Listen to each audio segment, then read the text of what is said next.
Bien le bonjour à vous, spectateurs de cette vidéo sans langue de bois. Nous allons parler d'un sujet qui, en fait, c'est un sujet qui fait un peu écho au sujet que j'avais parlé la dernière fois de nos proches disparus, etc. Sauf que là, on va pas parler de proches disparus, on va parler de rêves, les rêves prémonitoires en particulier, les rêves éveillés, les rêves prémonitoires. Tout ce monde qui est inconnu pour nous, car nous ne sommes pas conscients quand nous dormons, ou pas trop conscients. Et parce que des fois ça arrive de rêver, t'es conscient que tu rêves en fait, t'es dans ton rêve, t'es ah mais là je suis en train de dormir, là je suis en train de rêver, et là c'est trop fun, ou pas, parce que des fois ça peut foutre les boules et tout ça. Mais du coup, voilà tout ce monde de l'inconnu, tout ce monde des rêves, etc., qui fait fantasmer beaucoup de gens depuis très longtemps, et laisse penser à certaines légendes, certaines situations, etc. Et je voulais parler avec vous des rêves prémonitoires. Alors, pas que j'ai été, moi, acteur d'un rêve prémonitoire ou quoi que ce soit, mais j'ai lu beaucoup de choses et j'ai entendu beaucoup de choses. La dernière fois, c'était drôle parce que j'ai rêvé que Chuck Norris, l'acteur, était mort, que je le disais à Laura genre j'étais sur 20 minutes et tout ça, le bon quoi, 20 minutes, et je voyais la nuit, je disais, oh putain, il est mort et tout, tu sais, c'est une légende quand même, Chuck Norris, je veux dire, voilà, le poulet frites du midi, mais pas que. Ça reste quand même une légende, Chuck Norris. Et du coup, quand je me suis réveillé, j'étais persuadé que c'était vrai. J'étais persuadé que c'était vraiment arrivé. Du coup, j'ai vérifié. Je suis même allé voir la biographie et tout. Et en réalité, non, Chuck Norris n'était absolument pas mort. Mais ça m'a perturbé. Je me suis dit, mais pourquoi j'en ai aussi rêvé? Ça se trouve, c'est un rêve prémonitoire, j'en sais rien. C'est trop bizarre. Et c'est là où je me suis dit, tiens, je suis curieux de savoir, parce en tout, cette vidéo, c'est surtout pour avoir vos témoignages à vous. Je pourrais faire une minute de vidéo en vous disant, allez, dites-moi en commentaire. Mais voilà, j'ai regardé un petit peu des sujets sur internet, etc., légendes, mythes, etc.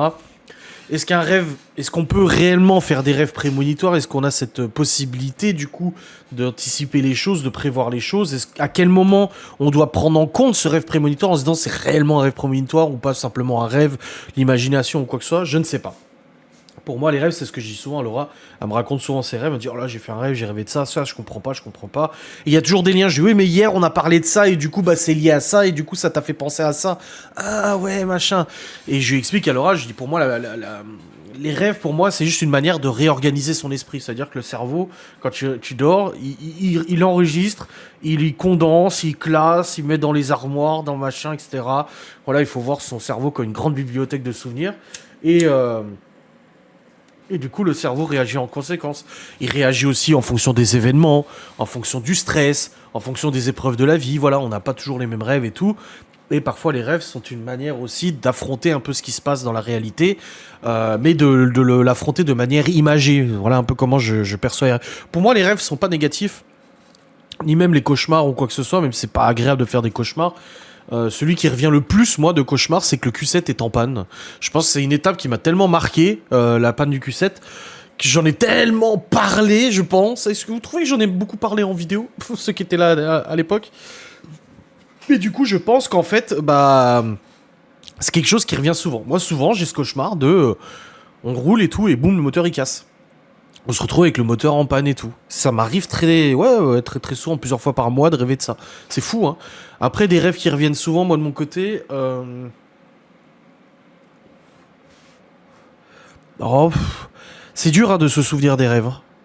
Enfin, tu t'en souviens le matin même, mais après t'oublies au fur et à mesure. Là, je saurais pas dire de quoi j'ai rêvé cette nuit, mais c'est toujours des mélanges. En ce moment, je rêve de jeux vidéo. Non, en ce moment, je rêve, genre, je me retrouve dans l'univers d'un jeu vidéo que je connais, etc. Tu vois, peu importe, NMS ou Call of ou autre. Bah, du coup, je rêve que je suis dans l'univers du jeu vidéo ou dans un univers de séries, de films, etc. Là, récemment, j'ai regardé Cassandra et je sais que j'ai eu un morceau de rêve où j'étais dans la maison de la série de Cassandra, tu vois. C'est fou quand même, hein, toutes ces histoires. Et puis, dans les rêves, il y a aussi je pense que ça, c'est propre à beaucoup de monde. Les rêves où tu peux voler, ça c'est génial. Les rêves où tu te rends compte qu'en fait tu fais faire des bonds de 30 mètres, tu peux voler, machin, etc. Ou les rêves où tu fuis quelque chose, mais du coup tu cours au ralenti. Ou dans un rêve, tu dois te battre avec quelqu'un et tu tapes au ralenti. Bon. Et du coup, le gars, lui, il tape tout vite, hein. Mais toi, tu tapes au ralenti et du coup, tu peux rien faire. Ça, je sais que j'avais déjà entendu parler, que c'était très très souvent. Alors, je connais pas la signification de ces rêves. Pareil. rêver, aller chercher du coup des explications de tes rêves, des raisons de... Vous savez, il y en a beaucoup il y a des gens qui pensent que les rêves peuvent être interprétés, etc., etc. Ouais, tu vois, rêve de ne pas réussir à courir ou courir lentement. Ça symbolise souvent un sentiment d'insécurité ou de manque de contrôle dans la vie. Est-ce que vous y croyez, vous, aux significations des rêves? Est-ce que vous pensez que les rêves ont tous une signification psychologique ou quoi que ce soit? Que, genre, oui, t'as rêvé, j'en sais rien, que tu mangeais des frites, ça signifie que dans ta vie... Alors, il y a les rêves expliqués au niveau psychologique. Genre, oui, t'as rêvé de ça, c'est parce qu'en ce moment, t'es stressé par ça, etc. Vrai. Mais ça j'y crois. Mais par contre t'as les rêves genre où t'essaies d'interpréter les rêves avec l'avenir. C'est des rêves prémonitoires mais du coup interprétés. Genre oui t'as rêvé que t'avais perdu tes dents, c'est que tu vas avoir des problèmes financiers. J'avais déjà lu ça une fois. T'as rêvé que si, c'est que tu vas avoir des problèmes machin. En gros d'essayer d'anticiper ce qui va se passer dans ta vie en fonction du rêve que t'as eu. Bah ça fait partie de façon des rêves prémonitoires et tout. Et ça franchement les rêves prémonitoires je sais pas. Moi je crois pas avoir eu des rêves prémonitoires. Des rêves, par contre, il y a les rêves aussi, les rêves éveillés, ou les états de... comment on appelle ça? Il y en a qui s'entraînent à rentrer dans ces états de conscience, c'est de sortir de son corps. Il y a des gens qui expliquent réussir à sortir de leur corps, à se voir dormir, du coup, et à pouvoir traverser les murs, visiter des mondes parallèles, les machins, etc. Ça aussi. Est-ce que vous avez déjà vécu ça? Est-ce que vous êtes déjà vu en train de dormir? Est-ce que vous avez déjà expérimenté sur le truc? Apparemment, ça passe par de la méditation et tout ça. Je sais pas. C'est un sujet tellement vaste.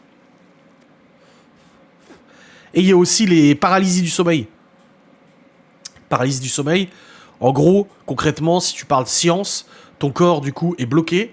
Ton esprit est là, tes yeux sont là, tes oreilles sont là, mais ton corps est keblo. Parce que le corps, il croit que tu dors encore, donc il t'immobilise. Et en fait, ça t'amènerait à voir des choses.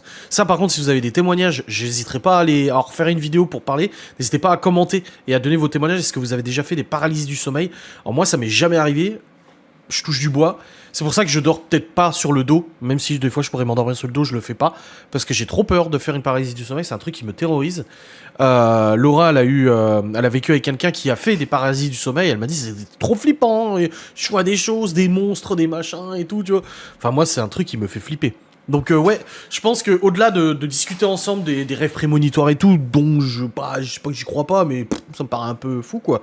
D'où prédire l'avenir avec des rêves. Je pense que si des fois ça tape juste, tu dis oh putain j'ai rêvé que Dupont allait avoir un accident de voiture, boum le lendemain Dupont a un accident de voiture. Est-ce que selon toutes les probabilités de la vie actuelle, ça ne pouvait pas arriver? T'avais peut-être une chance sur 1 million que ça arrive. Bon bah boum c'est tombé sur toi. Du coup tu vas en conclure que t'as fait un rêve prémonitoire. Tu vois. Encore une fois, essayer de rationaliser les choses.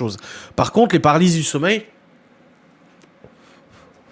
j'ai déjà entendu des reportages et les gens, ils sont vraiment sûrs d'eux, de ce qu'ils ont vu et tout. Est-ce que ce serait pas un état de conscience second qui permet de voir des entités, des machins, je ne sais pas. Mais j'ai connu des gens qui en ont fait et ça fait vraiment flipper sa mère. Donc si vous avez des témoignages de paralysie du sommeil, n'hésitez pas à les mettre en commentaire. J'en ferai une deuxième vidéo sans langue de bois où je lirai vos commentaires. Allez, des bisous. Salut.